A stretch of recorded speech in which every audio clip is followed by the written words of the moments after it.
There's something in his work that stands completely outside of time.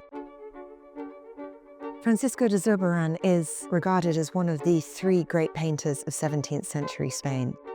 His figures have this very kind of crisp sculptural presence on the canvas, very intense dramatic lighting. Often we see his figures against black, impenetrable backgrounds. You might have heard of Velázquez or Murillo. Zurbarán is totally different.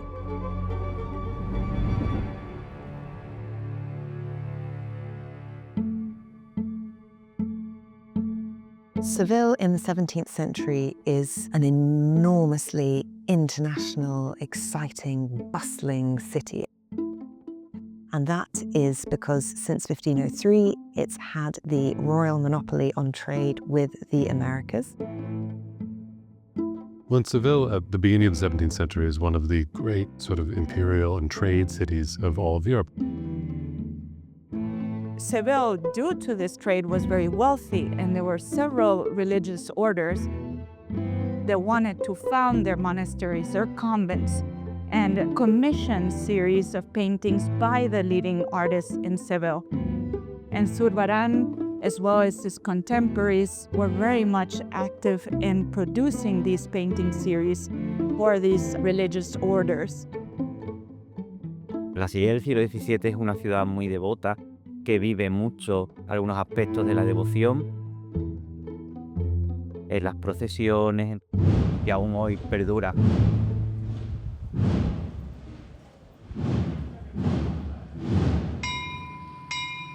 Pero a la vez también es una ciudad llena de conventos, en el silencio, en el recogimiento de los claustros.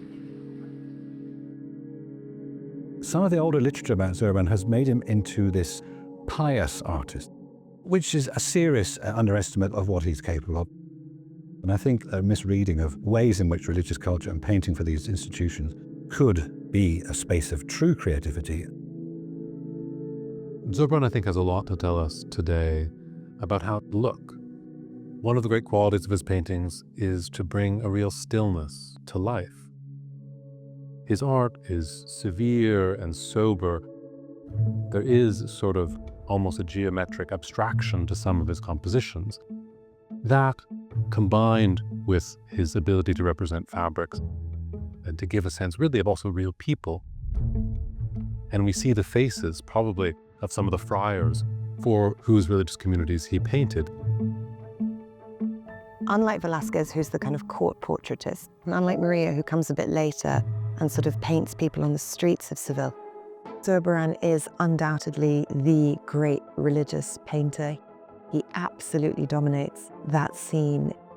He's able to kind of translate historic events into something that feels very contemporary, that feels very real to people. And I think that's why these religious orders are then desperate to have him paint for them, because he can do that in a way that really no one else is able to. Zurbarán is born in Extremadura, in the small town of Fuente de Cantos. His father is a merchant and tradesman, and as a teenager, Zurbarán is sent by his father to train as an artist in Seville. We know that Zurbarán is apprenticed to quite a minor painter, Pedro Díaz de Villanueva. Seville at that moment is arguably the great artistic center in Spain. The young Velázquez is there training too. Zurbarán spends 3 years training in Seville, and then he returns to Extremadura, to the town of Llerena, which is a very prosperous market town. We know that he is successful and that he has a workshop even at that early stage. But the big moment for Zurbarán is that he goes back in the mid-1620s to Seville, and this is the moment that kind of launches the rest of his career. In January 1626, he is commissioned to paint 21 paintings for the Dominicans at San Pablo el Real. This is a huge commission. Very few of those survive today. But what does survive is a crucifixion, which he also paints for the Dominicans. And this crucifixion is the earliest signed and dated work that survives by Zurbarán's hand. We see Christ on the cross against this black, impenetrable background.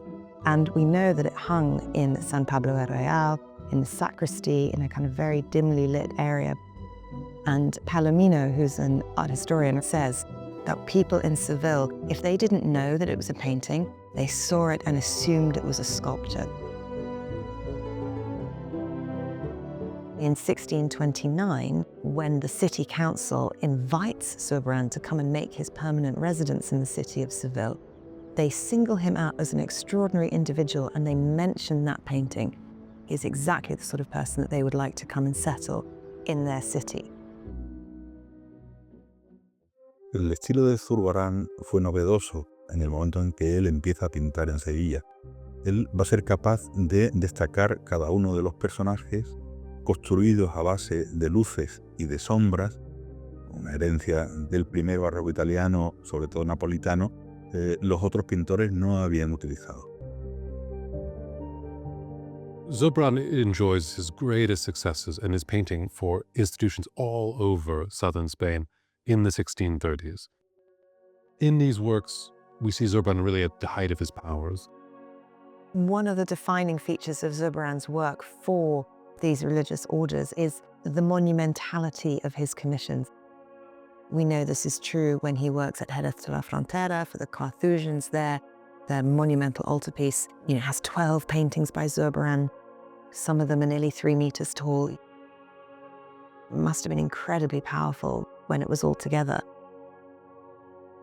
La relación que tiene Zurbarán en este caso con la Cartuja de Jerez es mediante un contrato por el que se le encargan las pinturas del retablo mayor y también del pasillo del sagrario.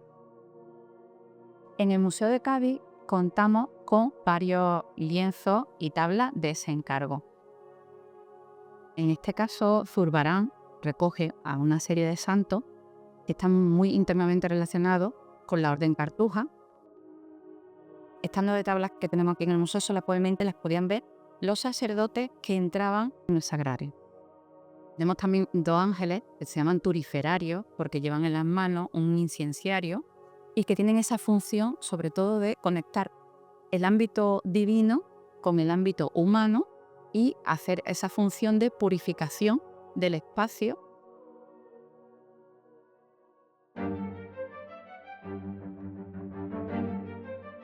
In 1634, Zurbarán receives the most important invitation of his life to travel to Madrid to paint at the court of King Philip IV of Spain.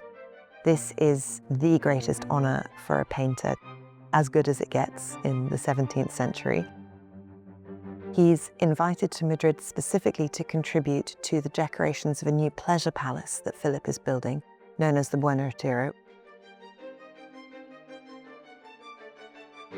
Nunca antes y prácticamente nunca después habían concurrido tantos artistas a trabajar simultáneamente para un lugar tan importante. Era el lugar donde se asentaba el trono del rey.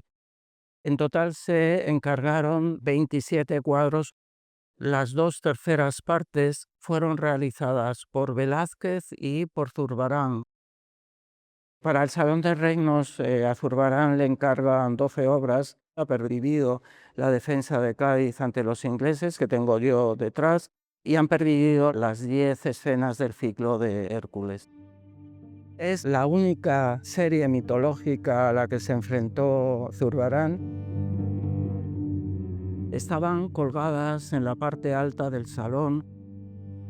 Era conveniente que narrativamente fueran muy sintéticos. Zurbarán es un tenebrista y eso lo consigue situando al héroe antiguo en primer término ante fondos generalmente más oscuros. El trabajo en el Salón de Reinos no hizo sino reafirmar esa importancia de Zurbarán. Firmaba como pintor del rey y de hecho con mucha frecuencia las fuentes hablan de Zurbarán como el famoso pintor o el ilustre pintor.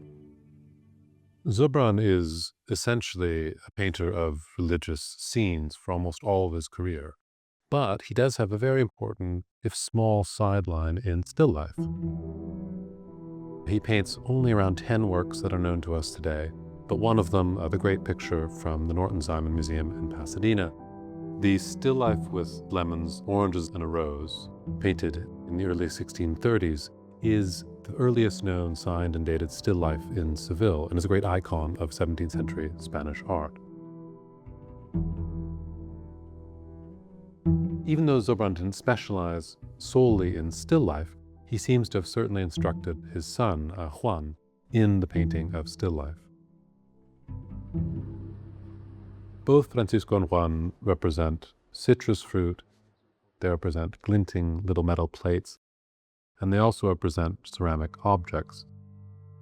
These kinds of objects are things that Francisco in particular repeats across his compositions. And the great example of this is the cup of water and a rose, which he uses from the late 1620s all the way up until the very final years of his life. That same motif of the cup of water and a rose, which has a religious symbolism to it, represents likely the Virgin Mary and her purity, is one that repeats across a number of paintings. I think Zurbarán's appeal to the many different religious orders he works for in Seville and across southern Spain more broadly is in the power of his storytelling. I think there is something he is able to do that is quite unique to him, where he strips everything that's extraneous away. For me, one of the things that's fascinating about Zurbarán's saints, especially the kind of single figures, is how he really pares it back just to the figure he's painting. We see St. Margaret of Antioch so calm, so real, and her clothes are so lavishly described, the textures seem real. It's only afterwards you notice this dragon kind of curled around her feet. Part of her story is that she's eaten by the dragon and then kind of bursts free from his belly. But Zurbarán, he's not interested, I think, in showing that violence. I think he's asking you to meet these people. He's asking you just to kind of look at them and have this moment of connection, which is quite extraordinary. Sus figuras son absolutamente presencia. Las mujeres del siglo XVII no iban así por la calle. Zurbarán las transforma. Y las transforma gracias a su invención, porque es el couturier del siglo XVII. Esto, ¿veis? Quebrar lo que es hacer los plegados y doblar. Nadie lo ha hecho como él. Unas indumentarias perfectamente detalladas. Sabemos perfectamente que es tafetán. Sabemos perfectamente que es lana. Sabemos perfectamente que es una tela de la Sierra de Huelva, que aparece en el telar del bolso y las alforjas de la Santa Margarita de Antioquía. Y esa es precisamente la grandeza de la elegancia, lo que cautiva a los espectadores del siglo XVII. Cristóbal Balenciaga es el diseñador español más internacional en el siglo XX. Si Cristóbal Balenciaga se fija en Zurbarán es precisamente porque le llama la atención ese concepto de elegancia. Y hoy día hay otros diseñadores que siguen por ese camino, ¿no? Es un pintor muy peculiar porque sabe mezclar esos matices de telas distintas, que es lo bonito para nosotros como diseñadores. Lo que te llama la atención es el dominio que tenía del blanco. Estos tejidos lo que le fascinaba a él mucho para jugar con esta volumetría y con estos fieres, que es lo que a él le encantaba. Mi trabajo como restaurador en el Palacio Obispal me permite descubrir partes matéricas de la obra que son desconocidas, desde los tejidos hasta los pigmentos.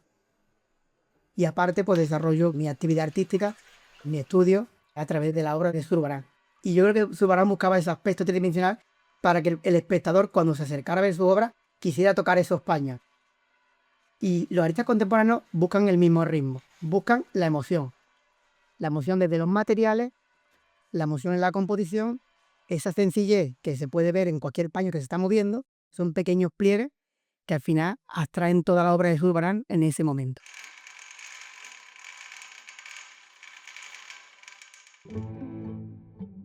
From about the 1640s onward, Zurbarán doesn't receive these large monastic commissions in quite the same way. And this has to do both with sort of the decline of Seville's economic power, as well as the arrival of other painters. But what Zurbarán does is quite canny and astute. He's an enterprising businessman, and during that period he paints a lot of things to be sent across the oceans. He had quite an important network of captains, merchants that he dealt with on a regular basis. The paintings he exported to the Americas heavily relied on his workshop. So he would send shiploads of about 60, 70 paintings at a time.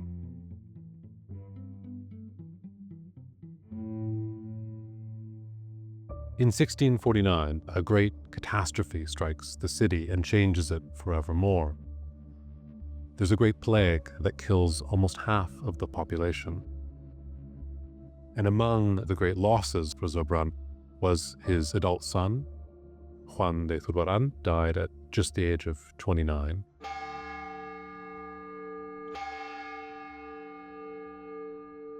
The plague of 1649 is followed by a period of civil unrest as well as flooding.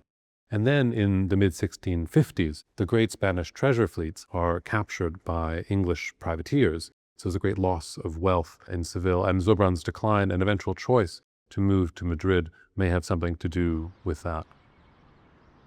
In 1658, when Zurbarán chooses to go to Madrid, Zurbarán begins to paint in quite a different way. These are works in which that kind of chiaroscuro, the light and dark contrast, is much, much lessened. In the decades after his death, Zurbarán's reputation went into decline. This was in part because many of his works were held in private religious communities or otherwise were hidden away in private collections in southern Spain. But in the early 19th century, his works begin to leave Spain for the very first time. Some of them come out with troops during the Napoleonic Wars, and others begin to appear on the European art market following the Spanish dissolution of the monasteries in 1835. And just at this moment, Zurbarán becomes the great star of the Spanish gallery at the Louvre. And one of the most iconic works from it, St. Francis in Meditation, is held up as the perfect example of what Spanish painting is all about. It is dark, it is tenebristic, and it is religious. We know a lot about Zurbarán's career. There's a lot of documentation, there's commissions, there's payment documents. Zurbarán himself, I think, is very elusive. He doesn't leave us a self-portrait. We don't have diaries, we don't have letters really, we don't have much where we hear his voice. But there is this one painting from the 1650s, so towards the end of his career, where he paints Christ crucified on the cross. And next to him is a painter. I don't think it needs to be a literal self-portrait of Zurbarán for us to see this as the closest he comes to expressing what his role is as a painter. This is someone who believes his job is to make you feel something through paint. You can look quite closely at a lot of the faces in Zurbarán's paintings and really communicate with the people in them. You get a sense of the humanity of this painter. He's someone who's deeply interested in people. He's deeply interested in representing and understanding the little things that are all around him. And he wraps that all up in this really angular and beautiful style. So I think for me, one of the qualities that remains really important about Zurbarán's paintings is the way that he's able to capture this almost immediate reality of things that you can touch, of fabric that you can feel, and bring us into the stories that he's telling. They show us a lived world, one that surrounds us, and one that might also have something to do with what's beyond.